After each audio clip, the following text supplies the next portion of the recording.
cái đủ bốc xia cái đủ bốc xia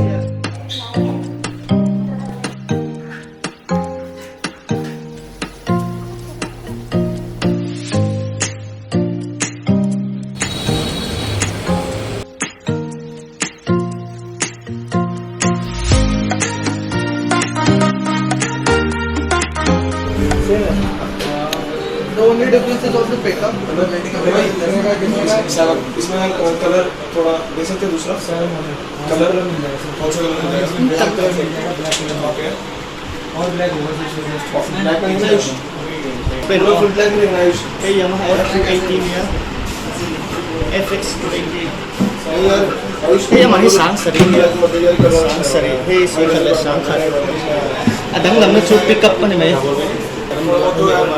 FX280 thì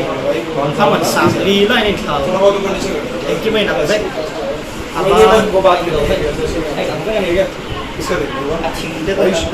size point up size point up là sáng đi này thảo á đang làm nó chụp pick up Fender LFP series này 125 watt series này hay sinh cái sáng thì giờ đi sinh cái sáng thật ini kedua lo ka ari ini lo ka ari ini lo ka ini lo ka masih equalizer ka pick up lo ka itu kedua về thắng kiếm rồi cái kedua bác sĩ Yamaha kedua bác sĩ Yamaha với thật này về mà là Yamaha chứ cái này về cha cái này không được là hết phải là nuông bác sĩ assault bác sĩ ari quỷ bác sĩ anal bác sĩ kharu bác sĩ mà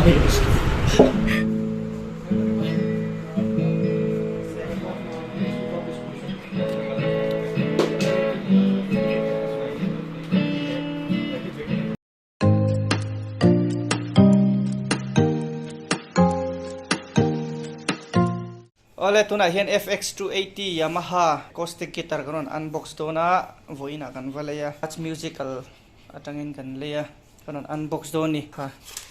chuan abel poi free lo abel hian jang chiang e ka hello ba spectrum pom chuan kepo poi free lo ba za som nga nge jani min free to kepo free lo ni chu ma free lo string hay string blacksmith string ani a handa lut lenga kanon anzipang kamo englo hi kanon anzipang ha hi ngoro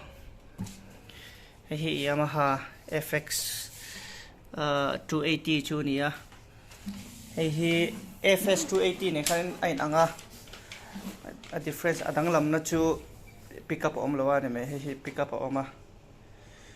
chuan hi battery nia hi equalizer ania chuan kha ni do mer mai chuan jack pin hi heta hin hnunga hian oma heta hian abel vona hian yeah asang khop mai